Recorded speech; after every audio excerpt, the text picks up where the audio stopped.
Harris Sheriff's Office says an armed robbery suspect was shot during a chase. It happened last night just after 10:30 when deputies were called to the 4400 block of Hurst Street.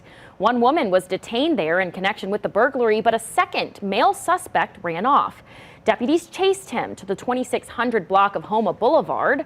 They say he appeared to be holding a gun, which led to a deputy shooting him at least once before he was taken into custody and transported to a hospital. This marks at least the 7th time the JPSO has reported a deputy-involved shooting this year.